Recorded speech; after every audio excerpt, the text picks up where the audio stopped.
just activated. Your weekly football fix kicks off now. You can follow the LFC Total Red Football Podcast on X, Facebook, YouTube and TikTok. Total Red Football Podcast with myself, Kings, and joining me tonight I've got Ritchie. How are you, mate? You okay? Yeah, very well, thank you. Yeah, not too bad. It's Thursday, so we're nearly at the weekend, and nearly on the dawn of Manchester City as well. Yeah. Tonight we're going to be talking about the Man City game later in the show. We're also going to talk about Jérémy Jacquet, the new signing. Although he's not joining till the summer, we will have a look at his stats and have a chat about him. And we're also going to look back at the Newcastle United game, which obviously Liverpool won 4-1. And then a surprising thing I found today, which might not be of interest to most LFC fans out there, but it is to me personally, and I'll explain later.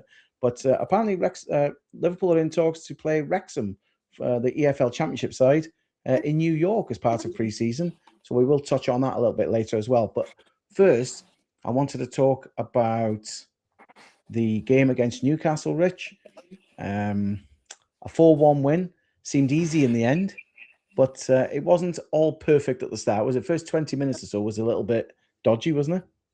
Yeah, well, I, funnily enough, was on the way back from an athletics fitness competition down in London, and our heat was at 4:30. It's a 2.5 hour fitness competition, so we finished at 7. So I was like, I'm gonna definitely miss the first half. And I was with my friend actually, and we were listening to it on the way back. She's not a football fan. We were listening to the first half on the way back on TalkSport, and as I was driving, the rage was growing and growing, and the rage started to then take over, and I was like, it's happening again. It sounded like we were absolutely terrible. Listening on the radio, it sounded like they were all over us. And when they scored, there might have been a few choice words said in the car, but we pulled up and I said, well, I'm not listening to this anymore.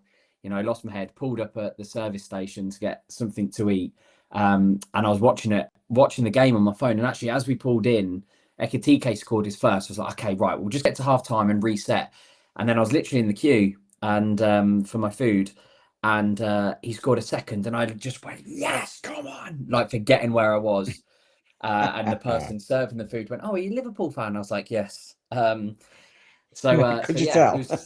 Yeah, exactly. Yeah. So I actually saw the best part of the game, and then obviously watched the second half as well. So I saw the best part of the game and missed the worst. So it wasn't too bad. But yeah, Newcastle just can't get anything from Anfield, and haven't done, for such a long time. I did think after that first 30 minutes, by the sounds of it, I did think that they would go on to do a lot better. I thought Howe actually set up quite well. I thought he's gone for the pace of, Alanga, Gordon, and, I did think he's playing counter-attack football, but, it was a great result in the end, and Ekitike and Wirtz were much needed goal scorers, and I think, their contribution to Liverpool, especially Ekitike, more so Wirtz in the past couple of weeks, has just been immeasurable, because they've been two shining lights in what's been quite a dark and dampened season.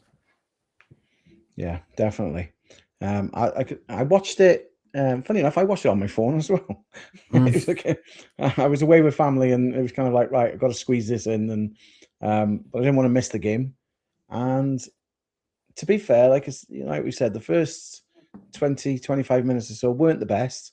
And when Anthony Gordon scored, I was just thinking, oh, is it going to be one of them again? We're going to struggle. I did notice, everybody says, oh, he's a bored Liverpool fan. He didn't really celebrate. But the only thing I found weird, he scored and ran to the Liverpool side of the goal, not the Newcastle side, which I found a bit odd. You at least go to your own fans, but then didn't really celebrate at all. He just stood there kind of like, well, I've scored. It's like, okay. I'm not one of these who says, if you've played for a team before, or that's your boyhood side or whatever, that you shouldn't celebrate.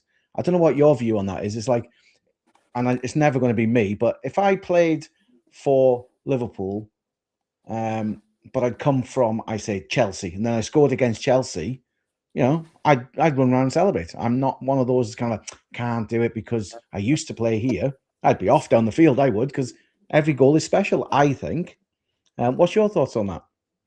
I think for me, even now, like, growing up as a Liverpool fan all of my life, and I'm Anthony Gordon, I've scored against Liverpool, I've played for Everton, I am going to celebrate because I probably want that club to know how good I am. And I want the club to know my mentality. I want the club to know I'll do anything to win. And that even is scoring against your boyhood team, so, and at the end of the day, he's paid by Newcastle United. Well, it's his job to score goals as well. And I'm not adverse to celebrating. I think if you've played for a club for a long time, I understand the not celebrating. I don't know, take Darwin Núñez, for instance. If he's gone to Fenerbahce and we draw Fenerbahce, he scores against us, I can understand him not celebrating. Gordon's never played for us, probably never will. So, he celebrate all you want.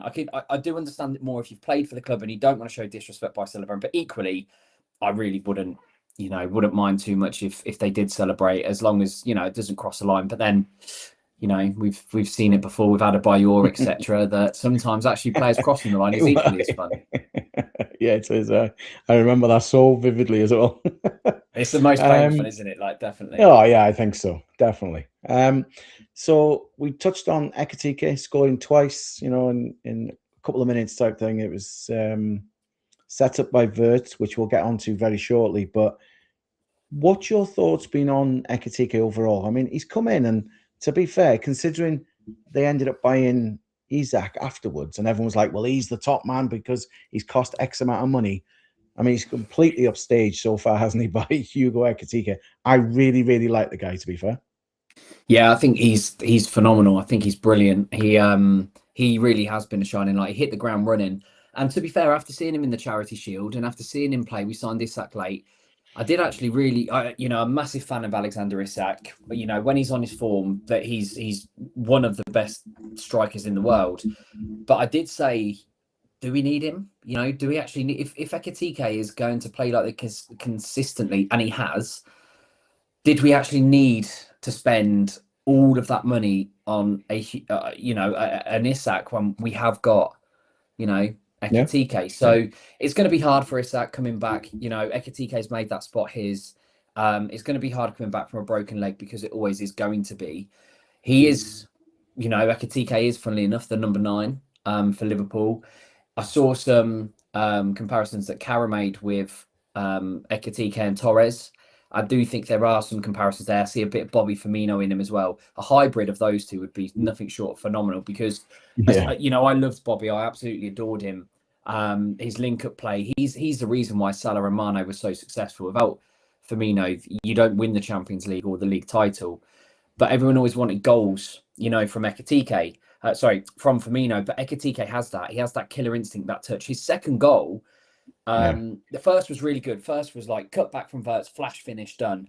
That second one where he's almost like he's looking, and then he's like, well, I'm just going to go. And then he runs, and that stride, it's almost like he wasn't there. And then just a little poke into the corner, that's world-class finishing. Yeah, it is. So yeah, he's been nothing short of brilliant. And he's got 15 goals, hasn't he? He's got a few assists as well. He's definitely going to, if he carries on, break that.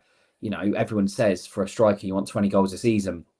We're in February now, and it looks like he's really on track to get that. So yeah, he's brilliant. I am looking forward to Isak coming back. I think he'll have a point to prove. He's been so unlucky this season. It was always going to happen, wasn't it? With everything surrounding him, no pre-season, terrible challenge. Still to this day, I don't know how it went unpunished. There's almost a scissor tackle that breaks someone's leg and no punishment.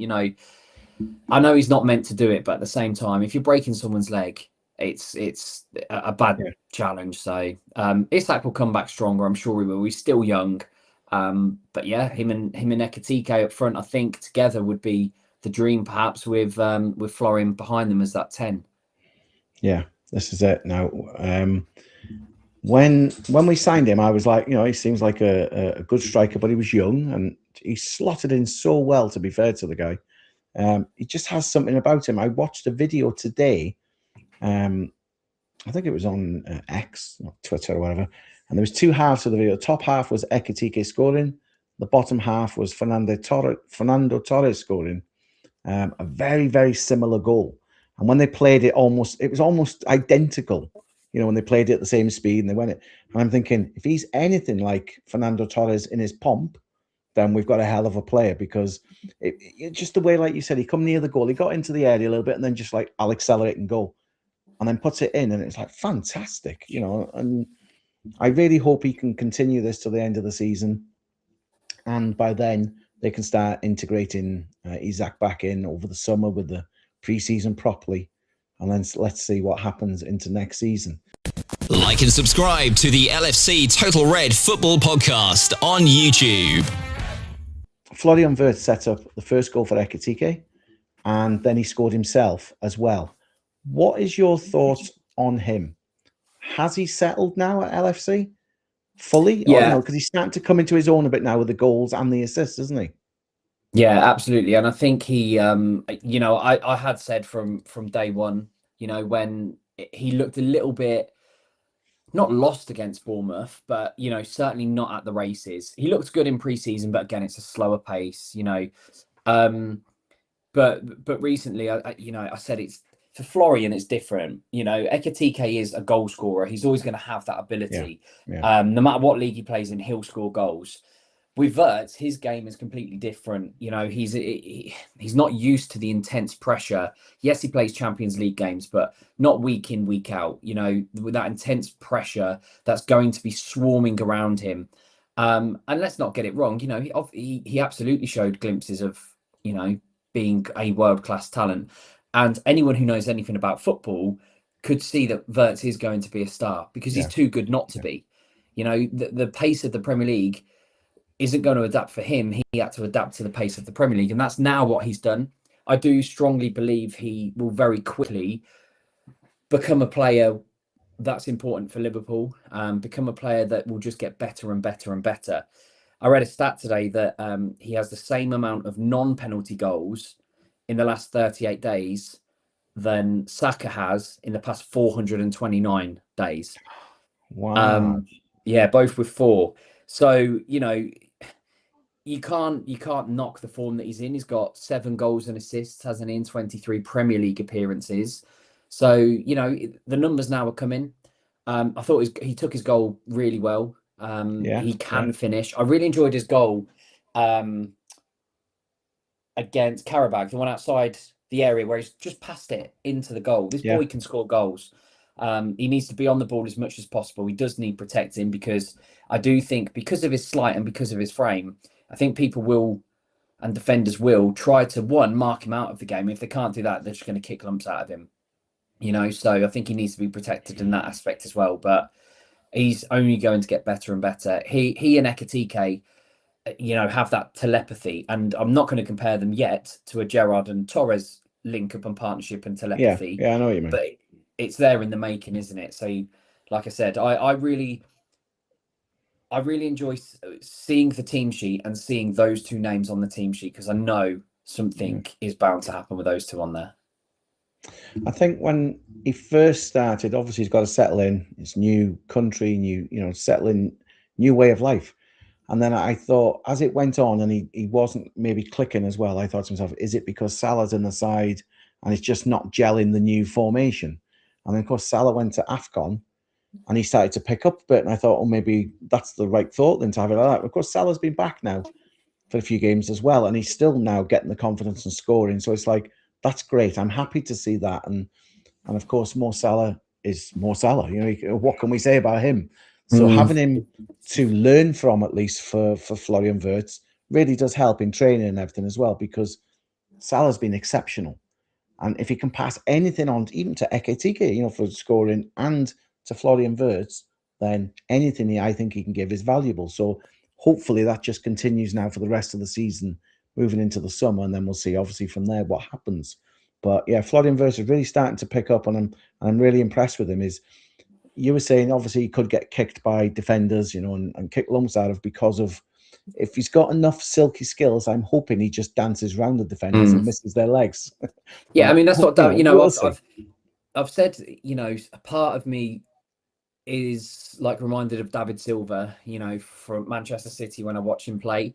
And again, people try to do the same for him, but he was so silky, he was so skillful, he just dances around them, like you said. And with Salah, touching on that, when Salah starts firing again, Florian Wirtz's assist is going to rocket, because, if we get even half of the Salah that we saw last season for the next couple of months, if Salah starts scoring goals, Wirtz is going to be the one supplying them. So, if you can get Gakpo, to be fair, Gakpo gets a lot of stick, but he scores goals as well, so if you can have those front three firing, and I know Gakpo is a little bit of, he's a bit of a scapegoat at times, but at the end of the day, he can still find the net, and he still does cut inside. Yes, I know he always cuts inside. Everyone always says it, but you still can't stop him. You still can't stop him cutting inside. So again, Wirtz has got a good 3 options when Salah starts firing as well, to really pick out those players and to again generate those numbers of goals and assists that at the end of the day, Liverpool spent a lot of money for him to do that. Yeah. Now, most of the time when I talk on here, my favorite part of the season is the Premier League. I love it. For the close point of view would be Champions League. Because it's very rich. It's, they've changed the format now, and you get, I think Liverpool have got already banked something like 50 million for getting through, in the top 8. That is a ridiculous amount of money. And of course, this was all put in place to stop the breakaway from years ago. But I looked at the results at the weekend. They're still, down there. They're not in the top 4. They're down in 6th place, but 2 points away from the top 4, 1 point away from 5th, which potentially looks like it could be another Champions League place. And they're through now without a playoff game in the Champions League. So it's important now that they just keep kicking on, isn't it? And just them couple of points that they're away from the top 4 is neither here or there. It could change in one game. But over the next 5 games kind of thing, if they can get themselves into that position and maybe cement at least a top 4 this season, then that's going to be seen as an achievement after the way the middle part of the season has gone, isn't it? Yeah, and that has to be the aim, because as you said, they will miss out on so much money. I think players will willingly, it always used to be, well, if you haven't got Champions League football, you won't move to that club. And yes, we did suffer from that when we were out of the Champions League on a regular basis. I think, it's not going to hurt us that much this season in terms of getting talent in. Yeah. However, it absolutely will hurt the pockets, because that 50 million, that we've banked essentially went on Jérémy Jacquet. So, yeah, that's massive. That's huge. That's just for qualifying, and it's important to get to the top 8, obviously, which is what we did do. But yeah, it's so much money. We have to be in that top 5, and as you said, it looks like it is, because the English teams have done so well. It does look like with the coefficients, or coefficients, or so, however you say it, it looks like England will secure the top 5. Yeah. So we are going to have to get top 5. But Chelsea came back from 2-0 down. Manchester United were ahead, and then they were drawing, and then they won the 90th minute. So it's really important that we actually won, on that Saturday. So there's going to be no easy games at all. There's going to be no easy games for us now. We do still have to obviously go to Old Trafford and get a result there. We owe them. Man City on Sunday at Anfield, hopefully we can get a result there as well, because Man City are there for the taking. I know they had a great result against Newcastle, but they are there for the taking, So yeah, top 5 for Liverpool. It's got to be Champions League. That is the aim.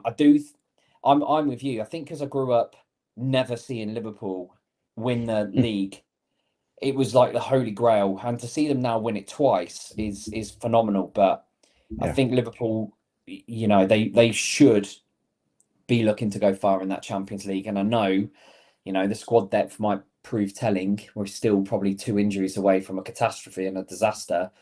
So, we just got to look after those players as well. Yeah, this is it.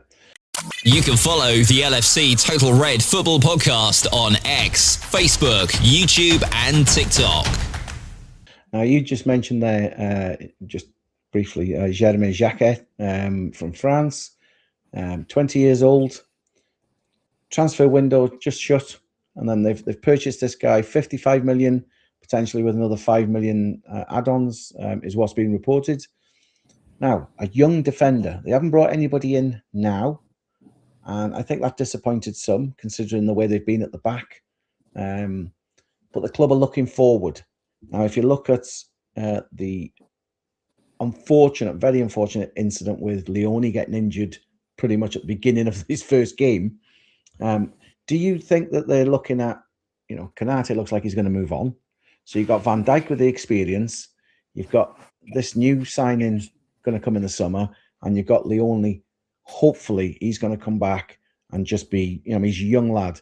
So he's not in the middle of his career, and it's maybe years of pain, on top of what he's now done as an injury. So I'm hoping that he comes back fighting fit. And the defence then, like I say, there's a lot, some young blood into it. Do you think that could really work for Liverpool? I think defenders, yes, young defenders are what we want. I don't think you can have a team of young defenders, though. You'd need a Virgil van Dijk, Konate, Gomez.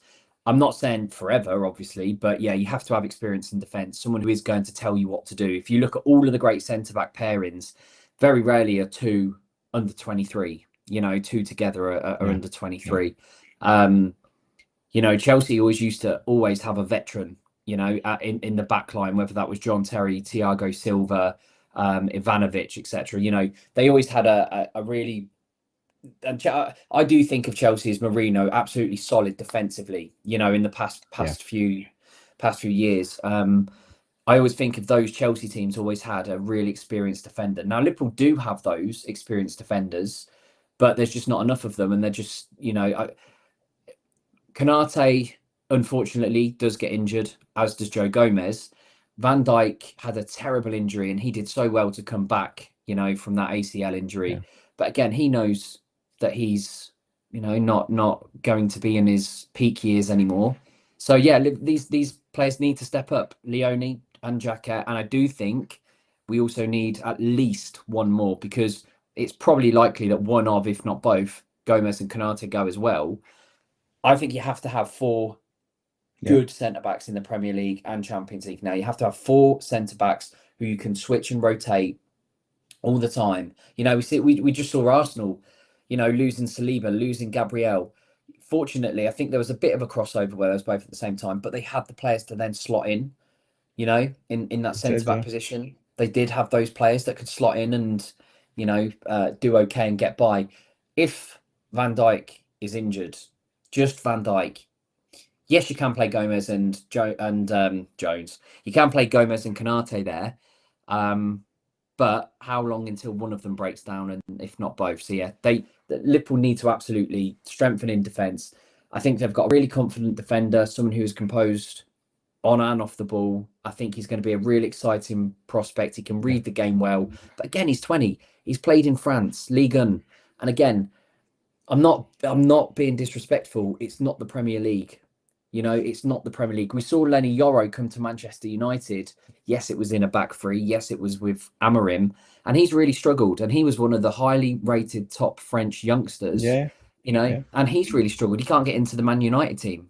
So, it's not a God-given that he's just going to come in, settle down and be, the next Raphael Varane, or, he's not going to come in and be a Deschamps or a Thuram. So, yeah, it's going to take time, and, there are going to be errors there, but hopefully we are going to, again, buy more in the summer cover for defence, because we absolutely need it.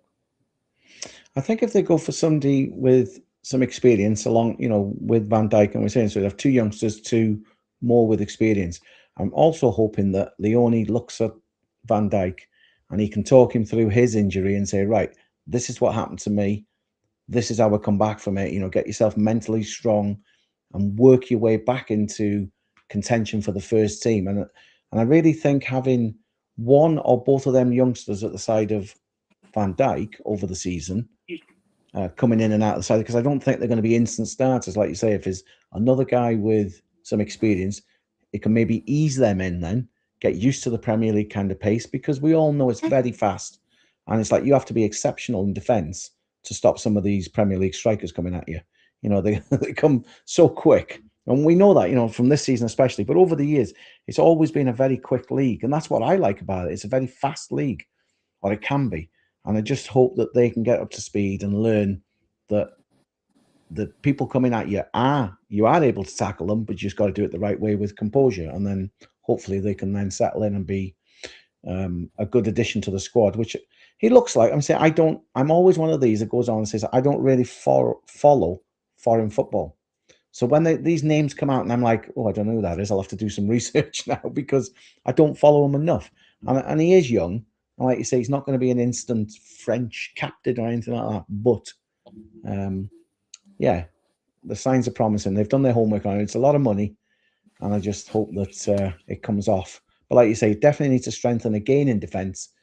And maybe then after what happened last summer, if they can strengthen again, then maybe we've covered, the whole part of the team that was struggling then, because Bradley will be back with Frimpong on the right. We got Kirkes.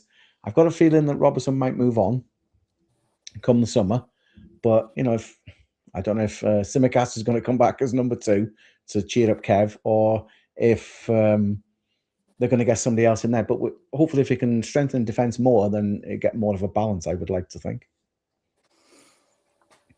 Yeah, I think, right. Sorry, I was just going to say with that left back position, okay. I think you're absolutely right. I would love to keep Robbo again, but the fact he was, I think, close to leaving in January, and whether or not he wanted to go to Spurs or not, he wants first team football when he deserves it. So yeah, I could see a move for him on the horizon. And again, then I can't see Simicast coming back and playing, but at the same time, if that does happen, then obviously Liverpool need to invest in a left back. Yeah, this is it. So we shall see, obviously, what happens in the summer. It's going to be an interesting one again. Now, a slight curveball here, Rich. I only seen this just before we came on air, and I said at the beginning, I'll explain as we go. So I've seen a report that Liverpool FC are in talks with EFL Championship side Wrexham to play a pre-season friendly in New York. Now, it pricked my interest, although it's so far away, is because I'm sure I've mentioned it on the show before. I am a boiled Liverpool fan. It's never going to change. But my wife works at Wrexham FC. So I have this kind of dual kind of football club in my life. So it's just one of them. I just want to talk about it because I think, well, Liverpool are looking at an EFL club and you think, well, they don't normally do that. But the pull that Wrexham have that I know of in the States, and well, to be fair, even further afield now, is phenomenal because of what they've done and because of their owners, obviously Rob Mac and Ryan Reynolds. In a way, for both sides, it's a massive game, getting the fans over there. There's hundreds of thousands of fans of Liverpool in the US, and Wrexham are growing there as well. So it could be actually a bit of a star-studded game, couldn't it? Yeah, and we saw Liverpool over in the States, not long ago. Let's not forget Liverpool's linked to America. Got American owners. Fenway Sports Group is, huge in terms of, American sports, with the club ownership that they've got and the model that they've got. So, yeah, I think it'll be an absolute sellout. People in the States love Liverpool. And as you say, there's that Hollywood feel with Wrexham. I have nothing but praise really for what has happened there, and I know that some people don't feel like that. Some people feel like it's a club that's had a lot of money pumped into it, but at the same time serve a lot of clubs. And how could you not like, I don't know Rob so much, but how could you not like Ryan Reynolds? He's one of my favorite people on this earth, and how could you not like Wrexham? How could you not like that story that's being told at the moment? The documentary was absolutely fantastic. I actually went to Pinewood Studios on Friday as part of a school trip. Okay. And one of my, as I was arriving, I met this guy. I don't know if you'll be able to see it. So I know that face. So I met Deadpool. So that was quite cool. So yeah, it's going to be interesting in terms of pre-season tours. It's a really good way to watch the players. I don't read too much. I don't read too much into it. When Nunes scored, I think he scored 4 or 5 against Leipzig in a pre-season friendly. I thought it was the second coming of Pele. So I don't read too much into it, but it's nice to see the players. I always find myself a little bit disappointed when the actual season starts. Like we saw Rio absolutely tear it up in the past pre-season, just to see him then get limited game time and still is now. Really, he is still, he's still a baby, he's still learning. So yeah, the preseason stuff, I'm always like, oh my gosh, like just wait until Engamoa comes through, and then it's just slow. So yeah, don't read too much into it, but it's a great opportunity for Wrexham, great opportunity for Liverpool, and those American fans are going to lap it up, I'm sure. I've often thought to myself, just briefly that, like when Wrexham were in the National League, and people used to say, well, obviously you got connections with that, but you're a Liverpool fan. What happens when they play each other? And I was like, it's never going to happen. They're so far apart. It's like, it doesn't matter, and then of course they're now even in the playoffs in the Championship at the moment. And it could happen in the next season, couple of seasons. It may happen that they're in the Premier League. And people have come to me since and said, so what are you going to do? And I went, I'm a boyhood Liverpool fan. I ain't going to change, I'm afraid. So it's like, like if Liverpool ever come down to the racecourse, then I'll try and get into the away end and just not be in the home end. It's the way it is for me. It's just, but yeah, it's a funny situation. I never thought it'd quite happen, but we shall see if Wrexham can get up there. The LFC Total Red Football Podcast is available wherever you get your podcasts from. Also available on your smart speaker, or you can watch us on YouTube. The final thing I wanted to talk about already, so it's this weekend, it's Liverpool against Man City at Anfield. Big game. Both sides, have indifferent at the moment, and I know we mentioned defence for Liverpool, and one injury can wreak havoc. Man City have had that, but they have strengthened as well with Mark Gay, obviously. I think it's Bernardo Silva. Has he got an injury at the moment? He didn't play against Newcastle, and he's not going to play the weekend, which is a big blow for them. But how do you see this game going?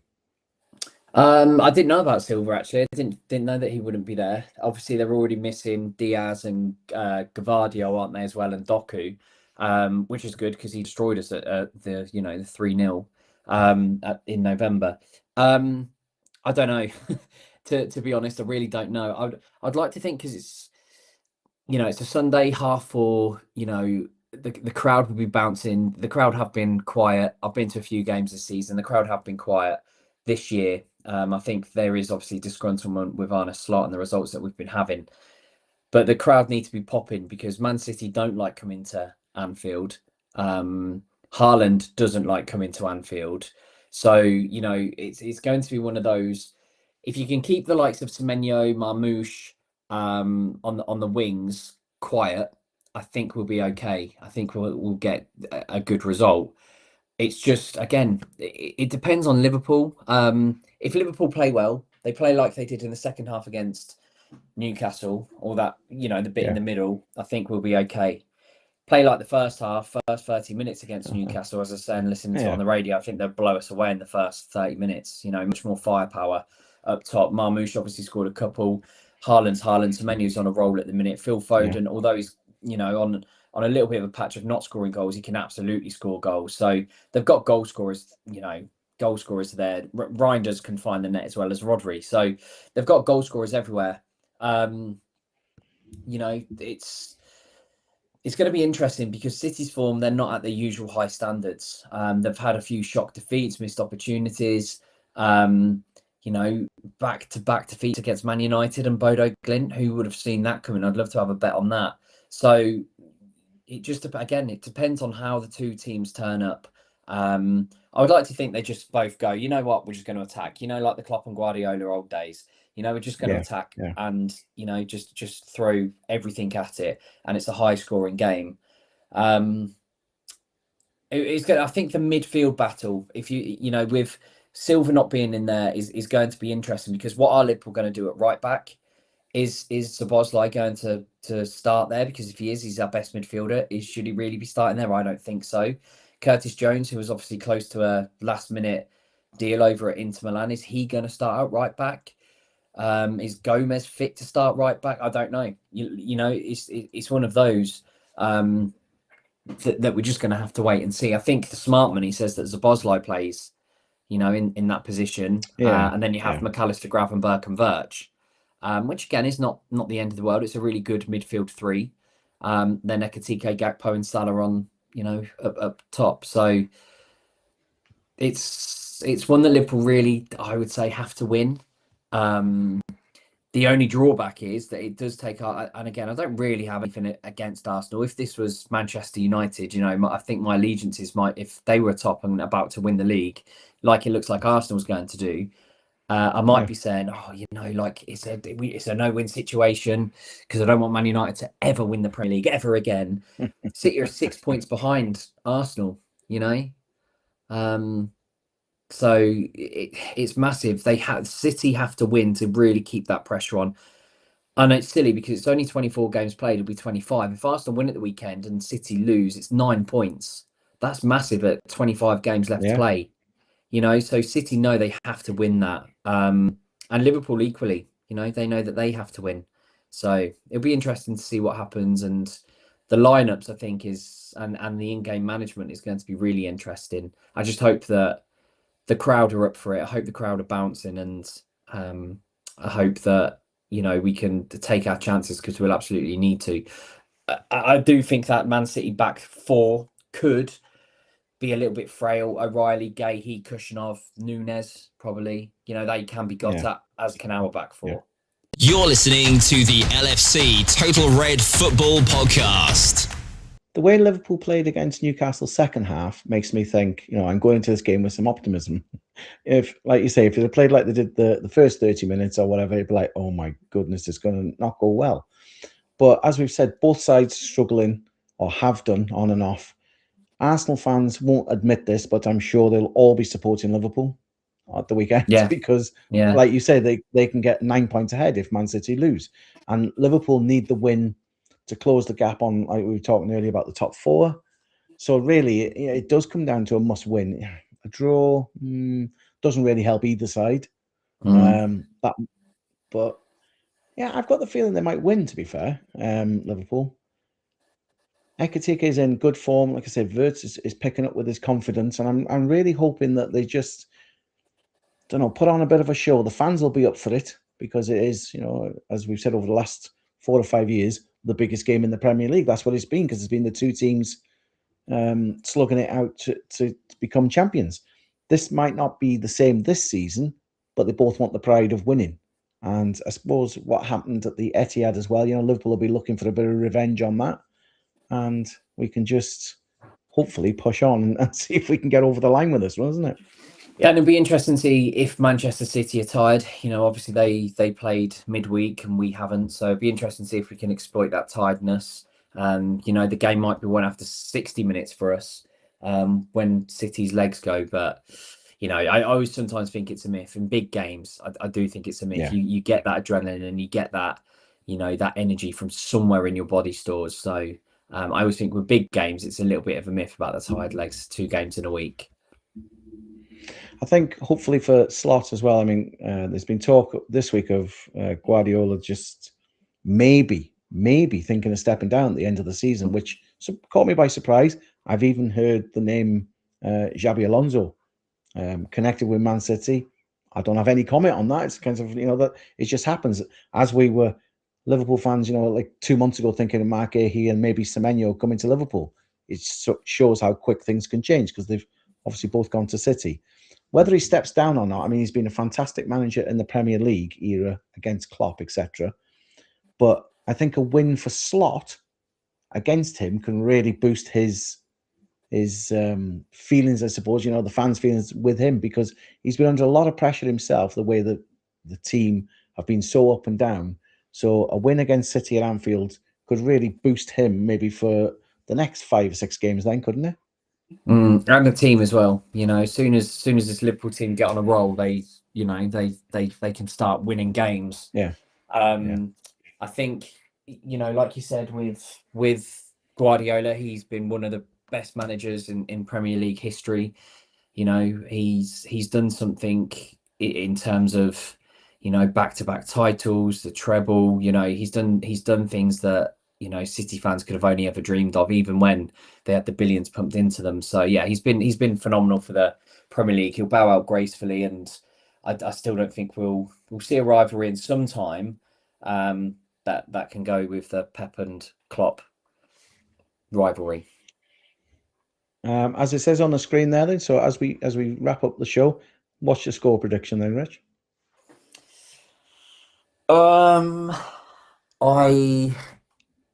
am going to go 3-2 Liverpool. Ooh, right. Okay. Well, I'm going very similar. I'm going 3-1 Liverpool. Nice. I'd rather have yours. Well, I just really hope that, they can, like I say, put on a bit of a show for the fans, like they did second half or second part of the game for the game against Newcastle. And I think actually they maybe have too much for City at this point then, if that's the way they play. And I really hope they do. So I hope. I mean, I'll go for. I'll take 3-2. I don't mind. I'll take 1-0. Whatever it is. Win. Yeah. As long as there's 3 points in the bag, I really don't mind. Yeah. But we'll just see how it goes. I want to say a huge thanks to Ritchie for joining us and talking on the podcast tonight. Hopefully, we can get the 3 points against Man City, as we've said. It'll be a cracking atmosphere, I'm sure, at Anfield, and the fans will be well up for it. And we'll talk about it on the next episode next week when we see what happened. But until then, thank you so much. Cheers for joining us, Rich. And as I always say, you can like and subscribe on YouTube. You can follow us on TikTok. You can listen to the audio versions on Spotify and Apple and Google, etc., and wherever you get your podcast from. So please give us a like and a follow, and keep up to date when the next episode is in. Thanks for listening. Join us next time for more LFC Total Red Football Podcast.